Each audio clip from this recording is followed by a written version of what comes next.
30 Minutes with Ron.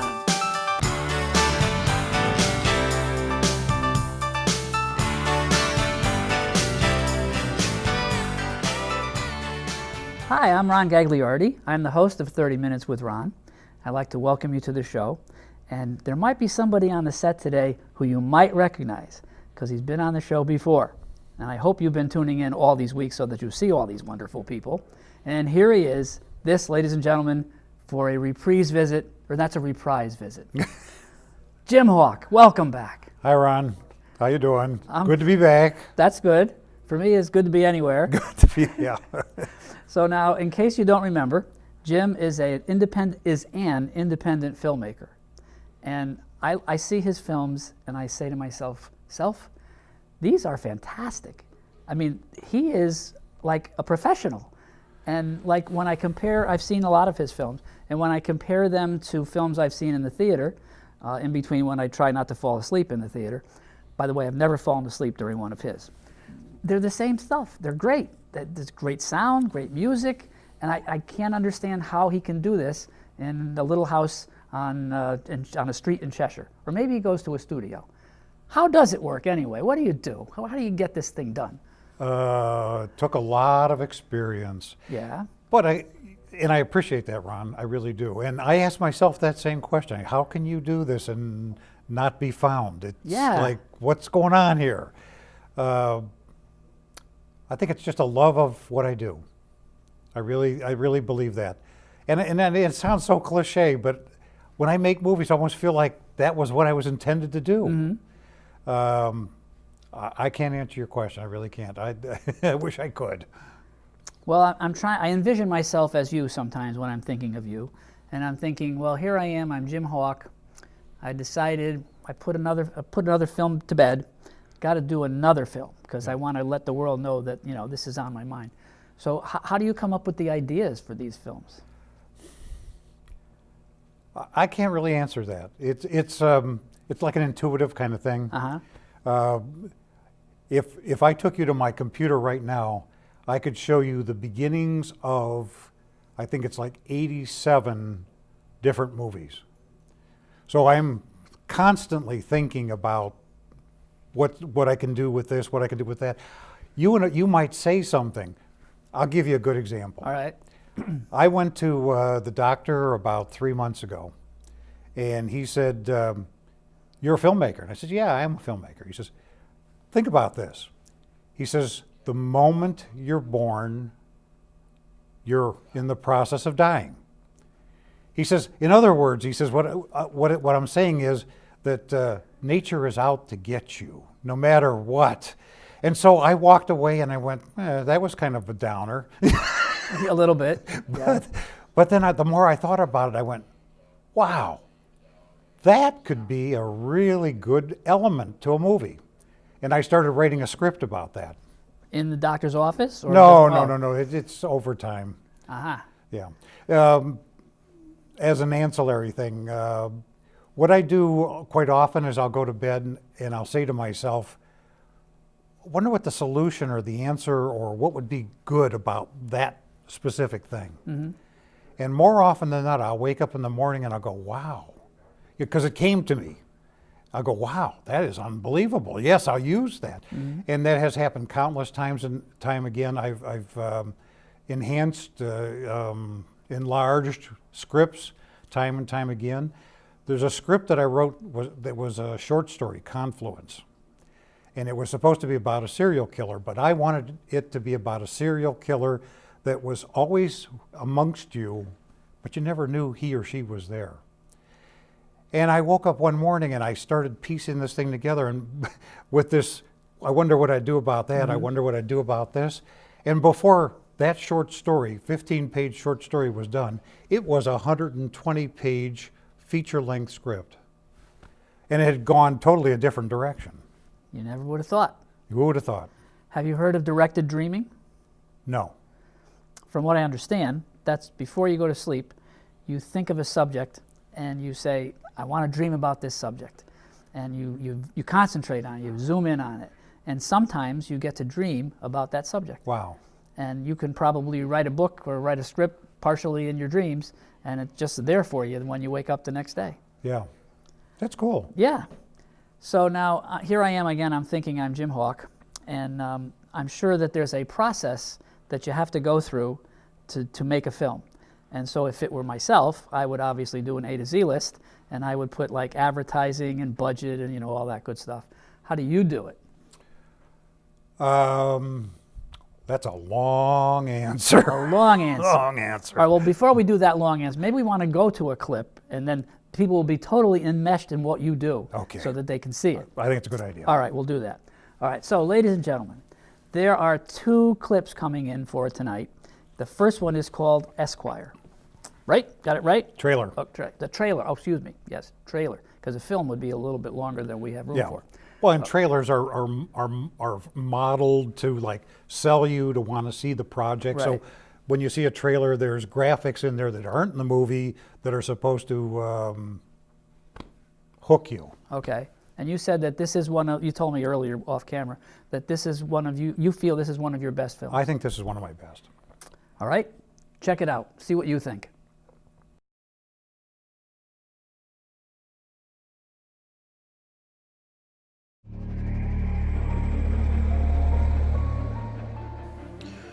What are attorneys supposed to do when they know their client is guilty? I'm gonna explain. Huh? What are you supposed to do? I killed that girl. No, I won't stop. I did what they said I did. I'm a monster. I need a psychologist, not a lawyer. We, the jury, in the case of Patrick Calvin versus the state of Connecticut, find the defendant not guilty. This is becoming an obsession. Against your client that he sexually assaulted them. What's wrong with you? Why are you doing this? Why am I doing this? I'm helping these people. They know they put themselves in. Who do you want representing them? Huh? You want some 25-year-old public defender that still lives at home with his mother? They'll get locked up for the rest of their lives. Maybe that's where some of them belong. We, the jury, in the case of Michael McInnes versus the state of Connecticut, find the defendant not guilty. I love the legal system. I love it. What's your point? We've been here before. Money isn't everything.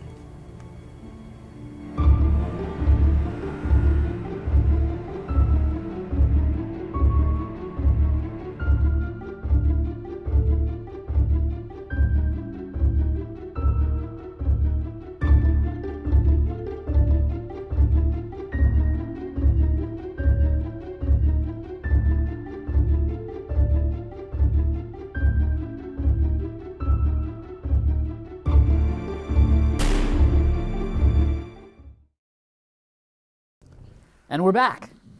It's hardly, it feels like seconds ago. Yeah. Yes. Yeah. All right, so anyway, back to the original question. It's going to take a long time to answer. How do you prepare to do a film? What do you have to figure out? What do you do? Okay, what I do is not necessarily what happens in the industry, because I'm an independent filmmaker without money. So I have to do things a little bit differently. But whether it's TV, whether it's film, whether it's a high budget or low budget film, there's basically 4 phases to making a film. The first phase is called development. That's writing the script, getting the idea, that sort of thing. The first phase of the actual production of the movie is called pre-production, and that's when you plan where you're going to shoot it, the actors, the cast, the crew, and all that sort of stuff. Then there's the actual production itself, which is the filming, and then there's post-production, which is the editing and the music and all that sort of stuff. You want me to go through those? Why not? Okay. We have minutes to fill. Okay. Pre-production, development is basically the writing of the script. For any of those people out there that are interested in making movies, I would suggest, and I'll tell you why, that when you write a script, write it in the industry standard format. And the reason I say that is because if you took that script and you took it to like a filmmaking company, and they were to look at page 1 and it wasn't formatted properly, they'll never get to page 2, because you're a novice, you're a rookie, they can't be bothered with that. So There are software programs out there that do the formatting basically for you, and they're not that hard to use, and I think that's a good idea. Now, I don't always do that, because if I'm going to write a script and I know I'm going to make it myself, Right. well, You don't care. I don't care. Right. I mean, it's just, you have to get all that dialogue down for the actors and the action and all that sort of stuff, so that they know what to say and what to do and all that sort of stuff. But it doesn't have to be in the right format. But if you ever have any hopes of somebody else looking at it, I think that's a good idea. When you write a script, the basic rule of thumb is 1 minute of film comes off of 1 page of the script. Huh. So when you're writing your script, if you write it like a 15-page script, rule of thumb, that's going to be about a 15-page movie. There are exceptions to that, but that's good to keep in mind. Because if you're an independent filmmaker and you're making a short, you don't want to write 100 pages and go and think it's going to be a 15-minute film, and it's going to be a full feature-length film, and oh boy. Yeah, right. That'd be a problem.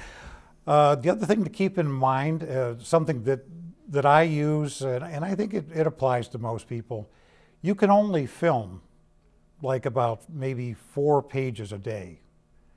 So if you've got a 15-page script, you could plan to be shooting that for 4 days. That's about it for pre-production, for development. Pre-production, I've seen this happen, and I think it's almost comical. Young filmmakers will think that what they do is they grab a camera and they run out there and they shoot a film. You mean that's not how it works? Well, they think that's how it works. And then what happens, and this is the funny part, then they get on set and they all start arguing about who's going to say what, who's going to do what, what's going to happen here, what's going to happen there. And it's a comical routine, it really is. That's almost a movie in itself. Sounds like a marriage. Yeah. So, my word of advice on pre-production is plan, plan, plan. Most people think the director's job is to call action, cut, and that's it. What a cake job.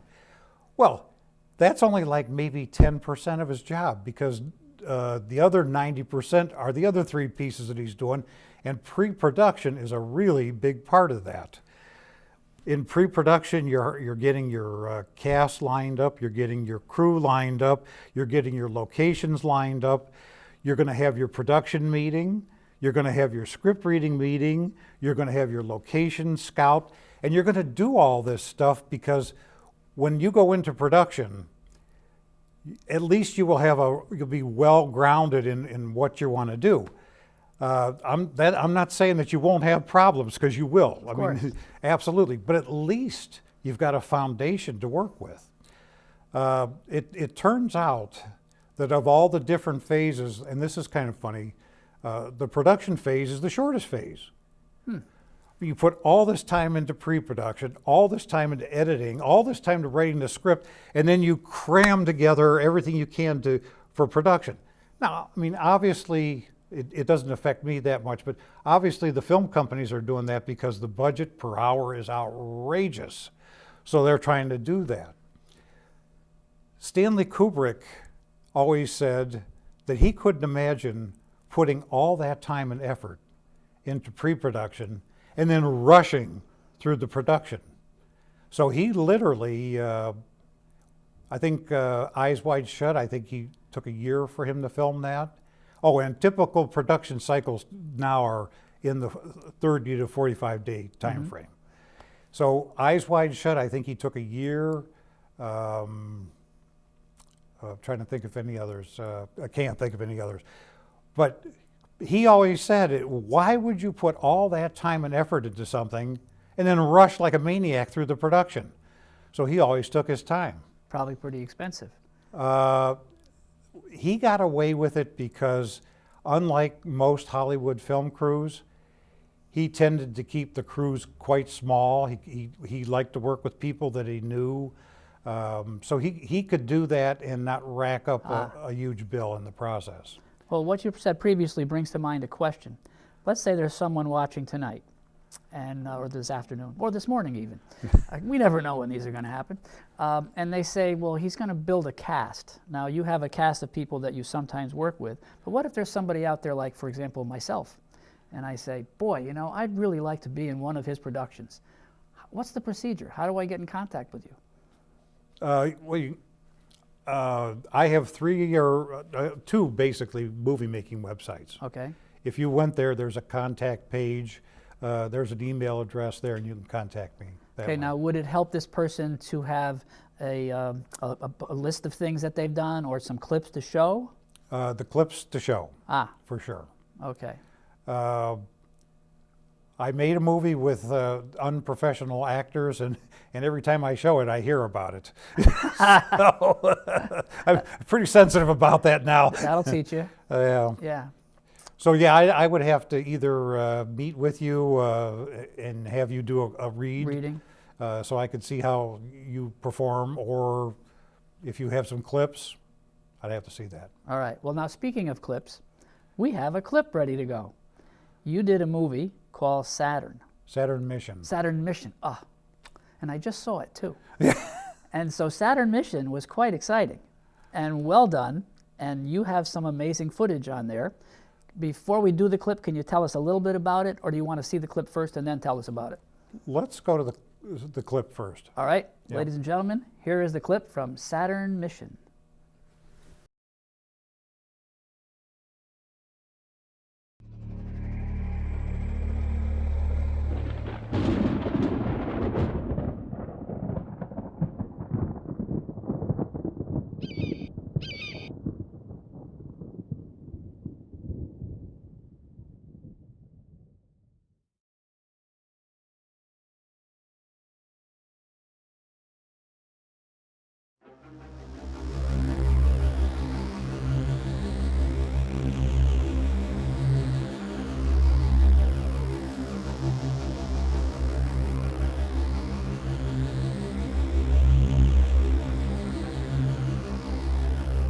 Sinema haber.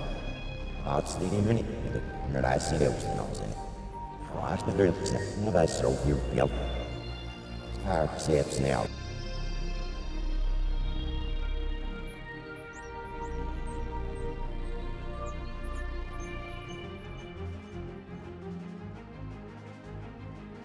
Lakin negasino. Negasinichte tsunami. Monarchness is in God. Nevadla. Night. On. Snow Sequence start. 6, 5, 4, 3, 2, 1, 0. All engines are running. We have liftoff. Orion spacecraft, Flight 347, has cleared the tower and is on its way to Saturn with an intermediate stop at the Harmony Space Station.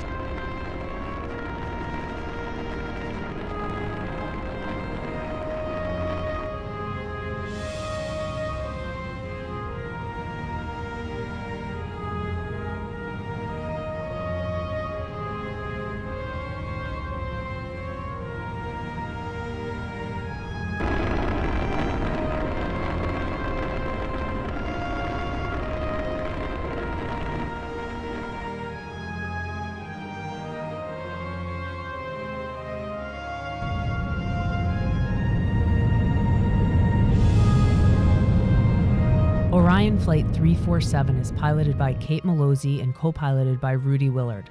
They're taking the mission specialists, Dr. Mary Glorious, that's me, and Dr. Joe Future to the space station to repair the water purification system. And after that, I might be going on to Saturn by myself.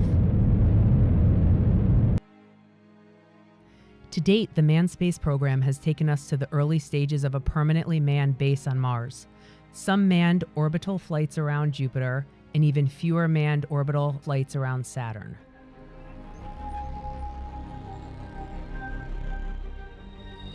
This is the Harmony Space Station. It's one of 4 permanently manned space stations in orbit today. Harmony is focused on research and used as a jumping-off point for planetary missions.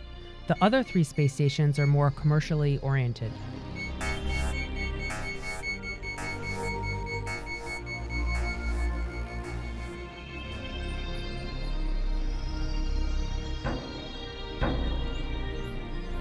Joe. Hi, Mary. Welcome to Harmony. Oh, haven't seen you guys in so long. I am sorry I wasn't there to greet you when you got here, but I'm glad to see you made yourselves comfortable. It's good to see you, Adam. Hi, Adam. It's good to be on board. How was the ride up? It was much better than the last one. Tell us a little bit about Saturn Mission. First off, just to make sure that people understand, they didn't see the whole movie. Right. It was just a They saw the first 3 trailer minutes or of the movie. 3 minutes, yeah, okay. So they're put that to bed. Ron, that was the most appropriate place to ask this question and show that clip because I didn't talk about post-production. In talking about post-production, I would definitely talk about the Saturn Mission. Yeah, okay. That film, it took me 2.5 years post-production. I know. Wow. It was. Now, you know, the thing about filmmaking is it's challenging. Yeah. And I like that. You know, it's not easy. Not everybody can do it. And all those things put out there, that drives me forward. I love it. When I run up against a wall, I love looking for the solution. Saturn Mission was my first attempt at green screen. And so I shot the clips and I went home and I tried to pull the key. And pulling the key is when you turn the green transparent and you have the character or whatever in screen. That's what you're trying to do, pulling the key. Okay, we probably should explain what green screen is because some of our viewers may not know that. Sure. Go ahead. I don't know. I know there's a big green screen. That's what it is. Yeah. And what the camera doesn't pick up green? No, here's the okay. Here's the thing with green screen. Ron is right. Green screen is a big wall. It's painted green. I knew that. More or less. That wall has to be painted uniformly green, not different shades of green, one color specifically. It has to be lit so that the camera sees it as one color only. And so that means when you get shadows and all that sort of stuff, that's bad. Bad. So when you pull the key, there's software that says, okay, there's Ron, and that green wall back there, we have to make that go away. And so that's called pulling the key. Ah, okay. So I took the footage home and I pulled the key and it was awful. It was just terrible. So I'm doing research, I'm trying this, I'm trying that. And what happened then after a while was that I talked to somebody and he said, oh, well, you're using the wrong program. After Effects has a program within it called Keylight. So I go there and I try Keylight and I'm going, wow, this is great. Well, even with Keylight, what was happening was that all the characters, even after they were pulled out of the green screen, had these little white blocks all over their body. And I'm going, that's no good. So I'm going like, well, okay, now what? So I go on the internet and I'm doing research and talking to people and all this sort of stuff. And somebody said, are you using compressed footage or are you using the raw footage? And I went, compressed. Well, that's the problem. You have to go back to the original raw footage. So I pick up the phone and I call the DP and I said, I need to get that original footage. Oh, I threw that away. It's all gone. What's a DP? Oh, I'm sorry, director of photography. The guy that runs the camera and tells the lighting people what to do and all that kind of stuff. So I said, I need that original footage. And he says, I got rid of that. So I'm going like, what a waste of time. Now, this is going on for 2.5 years. So I'm going like, what a waste of time that was. Now I'm going to have to dump all this stuff. And this was one of those go to bed, wake up in the morning things. So I went to bed one night and I woke up in the morning and I went, wait a minute. I can pull a key on there and do a silhouette. And with that silhouette, I can apply filters. And so you saw that. They were green. Green, and it moved when they moved and all that sort of stuff. And so anyway, I said, I can do that, but the story doesn't make any sense now. So what I had to do was, instead of the story being in the future, I made the story 200,000 years ago when androids ruled the earth. Ah. And then it worked out all right. Why not? Why not? Well, it certainly was green. They were Well, greenish. I was going to do blue, and I went, you know, if I do blue, everybody's going to go, oh, that's Avatar. Oh, So right. I said, no, I can't do blue because Cameron already did blue in Avatar. I don't want to be can't like do that. Cameron. No. All right, so where were we in your explanation of the 4 things? Were we into production? Oh, we finished them. Oh, that was all of them? That was all of them. Aha. All right, so now I want to ask you a really special question. What is the biggest challenge that you face as an independent filmmaker? Wow, that's a tough one. Let me step back for a minute. Okay. I am the creative person. I like doing the creative thing. I like staying by myself. I like being in that dark room. I like manipulating the editing program. I like doing all that stuff. What I don't like doing is I don't like picking up the phone, asking them to go to work for me. Will they work for free? Are they available here? I don't like to do that. So the biggest challenge for me is basically to find the other half of my personality. Mm-hmm. I'm the creative half. I need to find the business half. So what that boils down to is the greatest challenge for me is to find somebody who is willing to fund my programs, my projects, Yep. and do the business side and, you know, contact the people and the backslapping friendly guy or girl for that matter. But that's the biggest challenge is I can make films. And I'm flattered that you said that mine are so professional. I They think are. so too because I've been told by other people, but I look at them and I go, you know, you do good. Yeah. Why aren't you going anywhere? Because you're the creative guy. You're not the business guy. You're not the outgoing promoter, financier, that kind of thing. So now this person, when they need to find people who are going to appear and work on your films, is it better to do it by phone, in person, email? What's the best way? Well, that's up to them, whatever they feel comfortable with. Personally, I prefer to do it over the phone. Mm-hmm. As much as I just said I don't like doing that, Yep. I find it so much more effective to pick up the phone and say, Jack, I'm doing a new film. Would you be the sound man this time? As opposed to sending an email and, you know, people go like, we can ignore that. Seems pretty insincere. So, but I mean, if this other person, if he or she ever comes to be, whatever style suits them is fine with me. So now, you mentioned earlier that you have like about 80 stories in process, at least starting out. Right. Is there one that you think is going to kind of flow to the top and be your next production? Well, actually two. The next one I'm going to shoot is called Message from Unit 493. Okay. Okay. Unit 493 is a... Android. Oh, you like Android? I like Android. All I right. do, absolutely. And I can't tell you too much about it, but this Android recorded this video 1 billion years before our time. Okay. Because he had a message that he wanted to give us. And we found the message and something happened. Well. Or maybe not. We'll see. We'll see when the film gets produced. Thank you for tuning in. And this has been our second visit with Jim Hawk. Probably won't be a third because I don't know if I could handle it because he's so wonderful. I guess basking in his glory is just too much for me. So thank you very much for tuning in. And I hope to see you again sometime in the future because I can't travel into the past.